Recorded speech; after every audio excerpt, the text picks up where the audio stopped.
Hi friends, எல்லாரும் எப்படி இருக்கீங்க? இன்னைக்கு வந்து சண்டே நான் என்ன சமைக்க போறேன் அப்படிங்கறத உங்களோட ஷேர் பண்ணிக்க போறேன். டைம் பாத்தீங்கன்னா 11 o'clock ஆகுது. நான் 11 o'clock தான் வந்து சமையல் ஸ்டார்ட் பண்றேன் இன்னைக்கு. இன்னைக்கு வந்து நான் என்னென்ன சமைக்க போறேன் அப்படின்னு பாத்தீங்கன்னா தேங்காய் தொகையல் பண்ண போறேன். அப்புறமா அது என்னது? சேப்பங்கிழங்கு ரோஸ்ட் பண்ணிட்டு பூண்டு ரசம் வைக்க போனேன். ஸோ எல்லாமே ரொம்ப டேஸ்டியான டிஷ்ஷஸ்ஸு நான் உங்களுக்கு ஷேர் பண்ணுறேன். இதை வந்து நான் எப்படி பண்ணுவேன் அப்படின்னு சொல்லிட்டு கீழே இறங்கு. இப்போ வீடு எப்படி இருக்குன்னு பார்த்தீங்கன்னா இப்படி தான் இருக்குது. யாரோட வேலை அப்படின்னா நிக்கிலோட வேலை. எப்படி பண்ணி வச்சுருக்கான்னு நீங்களே பாருங்கள். இதை பாருங்கள், இங்கே ஃபுல்லாக டாய்ஸு இதில் அப்படியே டாய்ஸ் பயங்கரமாக செதறி கிடக்கு. இதெல்லாம் இப்போதைக்கு ஒன்றும் பண்ண முடியாது. எல்லாம் சமையல்லாம் முடிச்சுட்டு அப்புறமா தான் நான் வந்து க்ளீன் பண்ண போகிறேன். ஓகே, சமையல் ஸ்டார்ட் பண்ணலாம். இப்போ இங்கே வந்து நான் தேங்காய் தொகையல் பண்ணுறதுக்கு தேங்காய் துருவி வச்சுருக்கேன். சேப்பங்கிழங்கு ரோஸ்ட் பண்ணுறதுக்கு சேப்பங்கிழங்கு வந்து நல்லா வாஷ் பண்ணி எடுத்து வச்சுருக்கேன். இப்போ இதை குக்கரில் வந்து கரெக்டாக 2 விசில் வச்சு நான் எடுத்துக்க போகிறேன். இப்போ தேங்காய் தொகையல் ஃபஸ்ட்டு எப்படி பண்ணுறதுன்னு பார்த்துடலாம். இப்போ அதுக்கு தேவையான மிளகாய் 5 மிளகாய் கிட்ட இங்கே வந்து எடுத்திருக்கேன். உங்களுக்கு கொஞ்சம் காரமாக வேணும்னா நீங்கள் 6 மிளகாய் எடுத்துக்கலாம். ஒரு சின்ன சைஸ் அளவுக்கு புளி, இங்கே வந்து 2 ஃபுல் டீஸ்பூன் அளவுக்கு நான் வந்து உளுத்தம்பருப்பு எடுத்திருக்கேன். ஸோ மெஷரிங் ஸ்பூன் யூஸ் பண்ணி உங்களுக்கு காட்டுறேன். உங்களுக்கு மெஷர்மெண்ட் கரெக்டாக தெரியும் அப்படிங்கிறனால. இப்போ இதை ஃப்ரை பண்ணுறதுக்கு கொஞ்சம் எண்ணெய் சேர்த்துடலாம். எண்ணெய் நல்லா வந்து சூடானதுக்கப்புறமா அதெல்லாம் போட்டு ஃப்ரை பண்ணலாம். இப்போ எண்ணெய் சூடானதுக்கப்புறமா நான் வந்து உளுத்தம்பருப்பு சேர்த்துட்டு லைட்டாக வறுத்ததுக்கப்புறம் காஞ்ச மிளகா வந்து சேர்த்துட்டேன். இப்போ இதோட வந்து நம்ம கொஞ்சம் புளி எடுத்து வச்சுருக்கோம் இல்லையா, அதையும் வந்து சேர்த்துட்டு வதக்கிக்கலாம். இப்போ இதெல்லாம் வந்து நல்லா வறுபடும் போது வாசனை வரும். அது வரைக்கும் நீங்கள் வதக்கிக்கிட்டால் போதும்.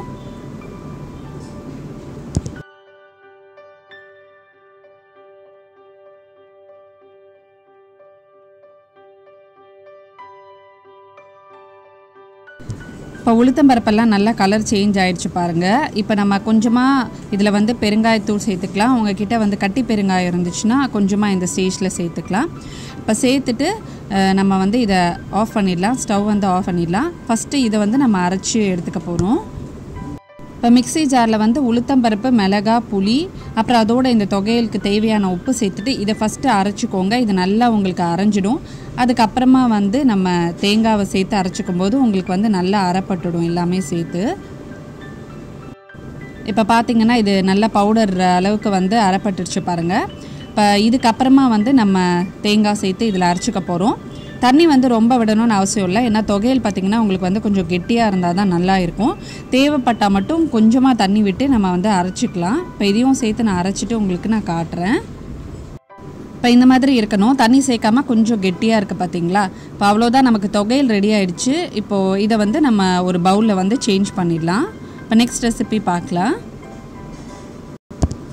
இப்போ இதை நான் வந்து மூடி வச்சுட்டேன். அவ்வளோதான், ஃபஸ்ட் ரெசிபி ரெடி ஆகிடுச்சு. இப்போ நான் குக்கரில் வந்து சேப்பங்கிழங்கு வச்சுருந்தேன். 2 விசில் வந்து அது ரெடி ஆகிடுச்சு. இப்போ இதை இறக்கி பார்க்கலாம். இப்போ கரெக்டாக வந்து 2 விசில் வந்துடுச்சு. அதுக்கு மேலே நீங்கள் விசில் வச்சிங்கன்னா சேப்பங்கிழங்கு வந்து ரொம்ப குழஞ்சிடும். இப்போ இது கொஞ்சம் விசில் அடங்கினதுக்கப்புறமா நான் வந்து ஓப்பன் பண்ணி காட்டுறேன். இப்போ அங்கே வந்து விசில் அடங்கிறதுக்குள்ளே நான் வந்து இங்கே ரைஸ் வந்து கழுவிட்டு அப்புறமா வந்து கொஞ்சம் தண்ணி விட்டு ஊற வைக்க போகிறேன். ஸோ இது வந்து ஒரு மணி நேரம் ஒரு 20 நிமிஷம் ஊறுனா போதும். அதுக்கப்புறமா நான் வந்து ரைஸ் வந்து ப்ரிப்பேர் பண்ணிடுவேன். இந்த மாதிரி பண்ணும்போது உங்களுக்கு ரைஸ் வந்து ரொம்ப வெரையாக இல்லாமல் இருக்கும்.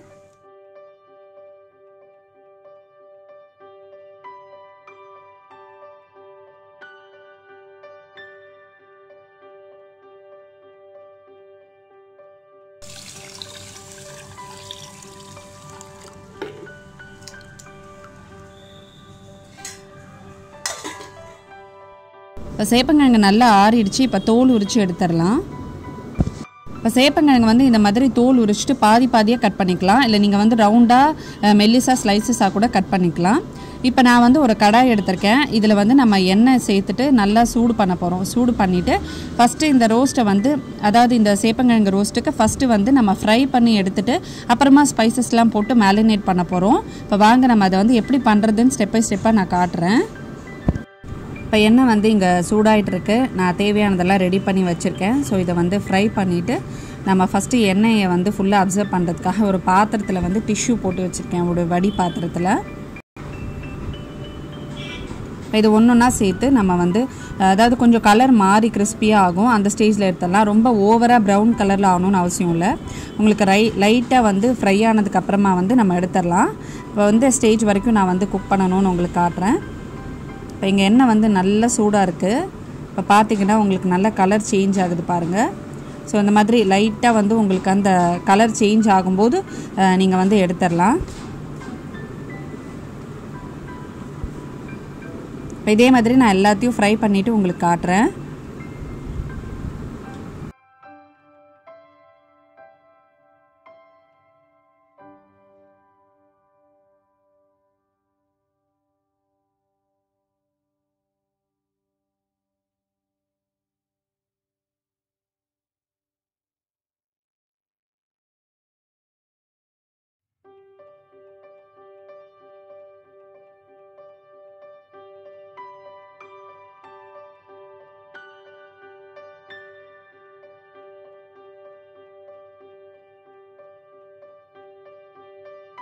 இப்போ இது எல்லாத்தையும் வந்து நம்ம ரோஸ்ட் பண்ணி எடுத்தாச்சு.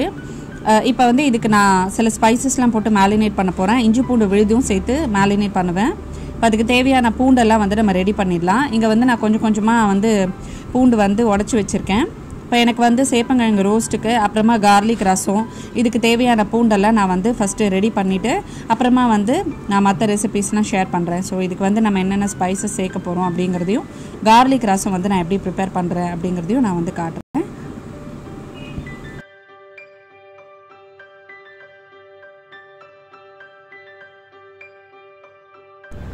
இப்போ இதுக்கு தேவையான இஞ்சி பூண்டு விழுது வந்து கொஞ்சம் இடிச்சுக்கலாம். ஒரு 6லேருந்து 7 பல்லு பூண்டு எடுத்துக்கோங்க. ஒரு சின்ன துண்டு அளவுக்கு இஞ்சி இடிச்சிட்டு நம்ம சேர்த்துக்கலாம்.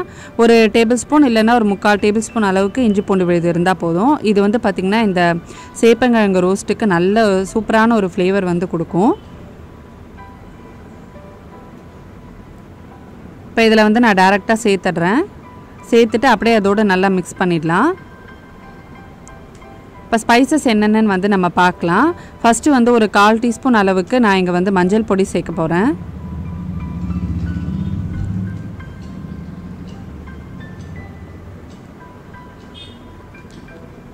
அடுத்தது நம்ம மிளகாத்தூள் சேர்த்துக்கலாம். காரத்துக்கு ஏற்ற மாதிரி சேர்த்துக்கலாம். நான் இங்கே வந்து ஒரு 1.5 டீஸ்பூன் அளவுக்கு வந்து மிளகாத்தூள் சேர்த்துருக்கேன். அப்புறமா கொஞ்சமாக வந்து தனியாத்தூள் சேர்க்குறேன். கொஞ்சமாக வந்து சீரகத்தூள் நான் எப்போயுமே சேர்ப்பேன், அது வந்து நல்ல ஃப்ளேவர் கொடுக்கும் உங்களுக்கு. கொஞ்சமாக சேர்த்துருக்கேன். கொஞ்சமாக கரம் மசாலாவும் சேர்த்துக்கோங்க. ஒரு 1/4 டீஸ்பூன் அளவுக்கு கரம் மசாலா. இப்போ சேர்க்குறது வந்து சீரகம். இப்போ இந்த ரோஸ்ட்டுக்கு தேவையான உப்பு வந்து நம்ம சேர்த்துடலாம். சேர்த்துட்டு இது எல்லாத்தையும் வந்து நம்ம நல்லா மிக்ஸ் பண்ணிவிட்டு நீங்கள் அப்படியே கொஞ்சம் நேரம் ஊற வச்சுட்டும் நம்ம வந்து கொஞ்சம் எண்ணெய் விட்டுட்டு இதை வந்து அப்படியே நம்ம சாட்டே பண்ண போகிறோம். இப்போ இது வந்து நம்ம ஃப்ரை பண்ணி எடுத்துட்டதுனால இந்த ஸ்பைசஸ்லாம் வந்து இதில் நல்லா ஒட்டிடும். கொஞ்சமாக வந்து எண்ணெய் விட்டு சாட்டே பண்ணும்போது அதோட ரா ஸ்மெல்லாம் போய் சூப்பராக சேப்பங்கிழங்கு ரோஸ்ட் வந்து ரெடி ஆகிடும். இப்போ இதை நான் மிக்ஸ் பண்ணிவிட்டு ஒரு 1/2 hour விட்டுட்டு அதுக்கப்புறமா நான் வந்து உங்களுக்கு சாட்டே பண்ணி காட்டுறேன். அவ்வளோதான், நமக்கு இங்கே மேரினேஷன் வந்து ரெடி ஆயிடுச்சு. ஒரு 20 minutes நான் அப்படியே அதை வந்து ஊற வச்சுட்டேன். அப்புறம் ஒரு கடாயில் வந்து ஒரு 2.5 டேபிள் ஸ்பூன் அளவுக்கு நீங்கள் வந்து எண்ணெய் சேர்த்துக்கலாம் போதும். இப்போ இதில் வந்து கொஞ்சமாக நான் கடுகு வந்து தாளிக்கிறதுக்கு சேர்த்துக்கிறேன்.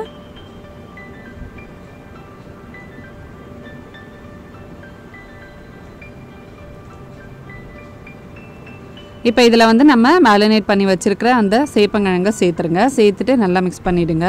இது எப்படியே கொஞ்சம் நேரம் சிம்மில் வந்து ஒரு 5லேருந்து 10 நிமிஷத்துக்கு வச்சு நீங்கள் குக் பண்ணும்போது உங்களுக்கு இன்னும் வந்து நல்லா அந்த ஸ்பைசஸோடு அது வந்து அந்த எண்ணெயில் ரோஸ்ட் ஆகி டேஸ்ட் வந்து இன்னும் தூக்கி கொடுக்கும். இதுக்கப்புறம் நீங்கள் வந்து எந்த ஸ்பைசஸோ எதுவுமே வந்து சேர்க்க வேணாம், அவ்வளோதான்.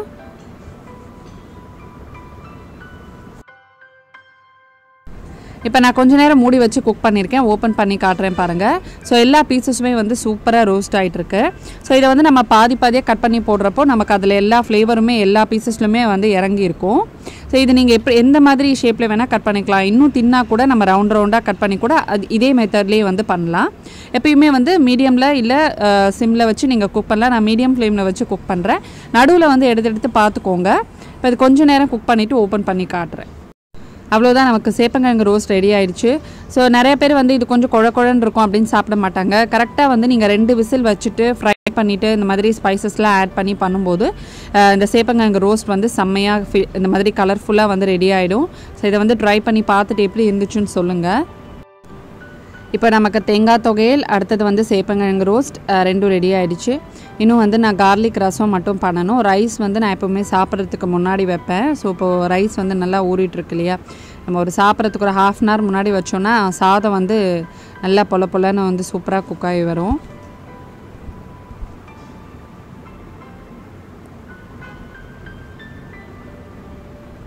இப்போது ரெண்டுமே செம்ம காம்பினேஷன். அடுத்தது கார்லிக் ரசம் எப்படி பண்ணுறதுன்னு பார்க்கலாம்.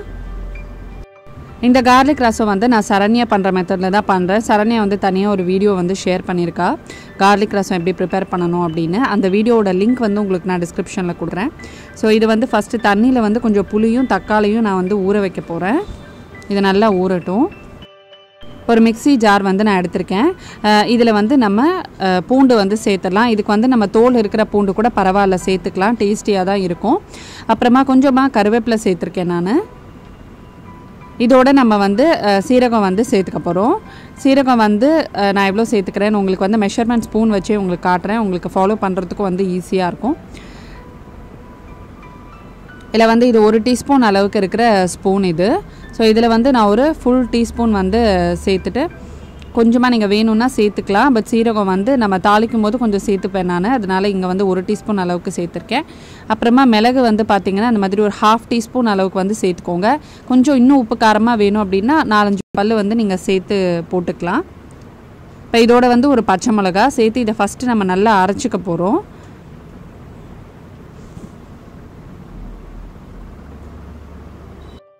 இப்போ நம்ம வந்து புளியும் தக்காளியும் ஊற வச்சுருந்தோம் இல்லையா, அதில் வந்து நான் அதை நல்லா வந்து கையிலேயே பிசைஞ்சு விட்டுட்டேன். இப்போ இதில் வந்து புளியை வந்து நான் வெளியே எடுத்துட்டேன் தனியாக. அதை நல்லா வந்து மிக்ஸ் பண்ணிவிட்டு இப்போ நம்ம அரைச்சி வச்சுருக்கிறதையும் அதோடு வந்து சேர்த்துடலாம். இதில் பார்த்திங்கன்னா நான் வந்து ஒரு 450 ml அளவுக்கு வந்து தண்ணி எடுத்திருக்கேன். ஸோ ரசம் நீங்கள் நிறைய வைக்க போகிறீங்க அப்படின்னா அதுக்கேற்ற மாதிரி இன்க்ரீடியன்ட்ஸ் வந்து நீங்கள் ஜாஸ்தி பண்ணிக்கணும். அப்போ தான் உங்களுக்கு அந்த ஃப்ளேவர் கிடைக்கும். இப்போ நம்ம அரைச்ச விழுது எல்லாம் சேர்த்தாச்சு.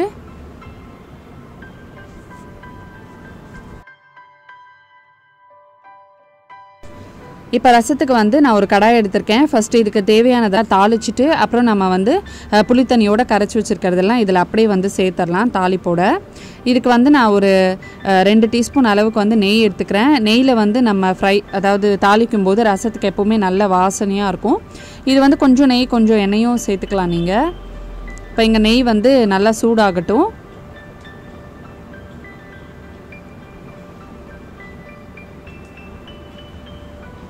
இப்போ நெய் வந்து நல்லா சூடானதுக்கப்புறமா நான் வந்து கொஞ்சமாக வந்து கடுகு போடுறேன். கடுகு வந்து நல்லா பொரியட்டும்.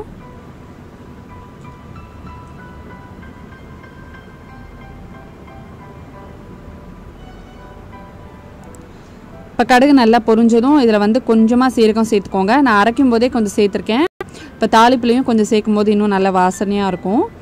இப்போ இதில் வந்து நான் அரைக்கும் போது வந்து பூண்டு சேர்த்தேன். இப்பயும் வந்து கொஞ்சம் பூண்டு சேர்த்துக்கிறேன். இப்போ இந்த பூண்டும் ஒரே ஒரு காஞ்ச மிளகாவும் சேர்த்துருக்கேன். ஒரு பச்சை மிளகா நம்ம ஆல்ரெடி சேர்த்துருக்கோம், கொஞ்சம் மிளகு சேர்த்துருக்கோம், அதனால் ஒரே ஒரு காஞ்ச மிளகா சேர்க்குறேன். இப்போ பூண்டு வந்து நல்லா வதங்கட்டும். நல்லா வதக்குனதுக்கப்புறமா நம்ம கரைச்சி வச்சுருக்கிற புளித்தண்ணியை வந்து சேர்த்துடலாம்.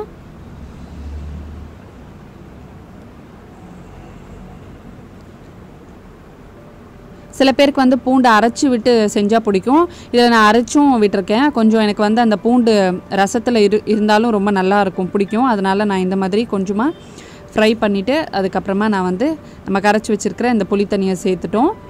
இப்போ இது வந்து பார்த்திங்கன்னா கொஞ்சமாக, எப்பவுமே ரசம் ரொம்ப கொதிக்கக்கூடாது, அதனால் ஒரு கொதி வந்ததுக்கப்புறமா நம்ம வந்து இறக்கிடலாம். இல்லை நான் கொஞ்சமாக மஞ்சத்தூள் சேர்த்துக்கிறேன். ரசத்துக்கு தேவையான உப்பு வந்து சேர்த்துக்கோங்க.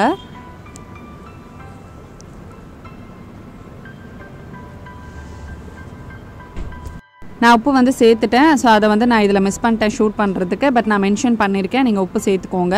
அப்புறம் இது இறக்கிறதுக்கு முன்னாடி நான் வந்து கொஞ்சமாக கொத்தமல்லி சேர்த்துட்டு நான் வந்து ஸ்டவ் ஆஃப் பண்ணிட்டேன். அவ்வளோதான், நமக்கு ரொம்ப சூப்பரான கமகமன்னு வந்து ரசம் ரெடி ஆகிடுச்சு. இது ப்ரிப்பேர் பண்ணி பாருங்கள், வீடே வந்து அவ்வளோ வாசனையாக இருக்கும். இப்போ நான் ரசம் வந்து இன்னொரு பாத்திரத்தில் மாற்றிட்டேன். இப்போ நமக்கு எல்லா வந்து டிஷ்ஷஸ் எல்லாம் ரெடி ஆகிடுச்சு. இன்னும் ரைஸ் மட்டும் ரெடி ஆகணும். ரெடி பண்ணிட்டு உங்களுக்கு நான் ஃபுல் மெனு காட்டுறேன். சமையல் எல்லாம் முடிஞ்சு போச்சு. க்ளீனிங் ஒர்க்கு முடிஞ்சிச்சு, நான் காட்டுறேன். சைட் பை சைட் நீங்கள் ஆகிட்டு இருக்கும்போதே பார்த்தீங்கன்னா நான் வந்து க்ளீன் பண்ணுறது, அப்புறம் கிச்சன் க்ளீன் பண்ணுறது எல்லாமே வந்து சைட் பை சைட் பண்ணிவிடுவேன். சமையல் முடிச்சுட்டு அதுக்கப்புறமா அதுக்குன்னு ஒரு டைம்லாம் நான் வந்து ஒதுக்க மாட்டேன். அப்படி அப்படியே வந்து கேஸ் அடுப்பு எல்லாமே வந்து கையோடு தொடச்சிட்டே இருந்தோம் அப்படின்னா நமக்கு வந்து ரொம்ப டைம் சேவிங்காக இருக்கும். ஸோ நமக்கு வந்து கொஞ்சம் ஃப்ரீ டைம் கிடைக்கும், க்ளீன் பண்ணிகிட்டே இருக்க வேண்டாம். ஸோ நான் இங்கே வந்து சேப்பங்கிழங்கு ரோஸ்ட் வந்து கொஞ்சம் ஃப்ரை ஆகிட்டு இருக்கிற டைமில் வந்து ஹால் எல்லாம் க்ளீன் பண்ணி பெருக்கிட்டேன். ஸோ காட்டுறேன். இங்கே ரைஸ் வச்சுருக்கேன். ரைஸும் வந்து முடிஞ்சதுக்கப்புறமா உங்களுக்கு ஃபுல் மெனு வந்து நான் காட்டுறேன். சூப்பரான இந்த லன்ச் மெனு வந்து ட்ரை பண்ணி பார்த்துட்டு எப்படி இருந்துச்சுன்னு சொல்லுங்கள். ஸோ எங்கள் லிவிங் ரூமும் ஃபுல்லாக வந்து க்ளீன் பண்ணியாச்சு. நான் அங்கே சமையல் ஆகும்போதே இங்கே வந்து பெருக்கி தொடச்சிட்டேன். நிக்கிலோட டாய்ஸும் வந்து எல்லாம் ஆர்கனைஸ் பண்ணியாச்சு. ஸோ ஒரு சைட் பை சைட் வந்து நான் சமையல் பண்ணும்போது இதே மாதிரி க்ளீனிங் ஒர்க்கும் பண்ணிடுவேன். ஸோ இந்த மாதிரி பண்ணுறதுனால நமக்கு எல்லா வேலையும் வந்து அட் டைமில் முடிஞ்சிடும். ஸோ கண்டிப்பாக இந்த வீடியோ வந்து நீங்கள் என்ஜாய் பண்ணியிருப்பீங்க அப்படின்னு நினைக்கிறேன். அதில் ஷேர் பண்ண ரெசிபீஸும் உங்களுக்கு கண்டிப்பாக பிடிச்சிருக்கும்னு நினைக்கிறேன். ஸோ இதை வந்து ட்ரை பண்ணி பாருங்கள்.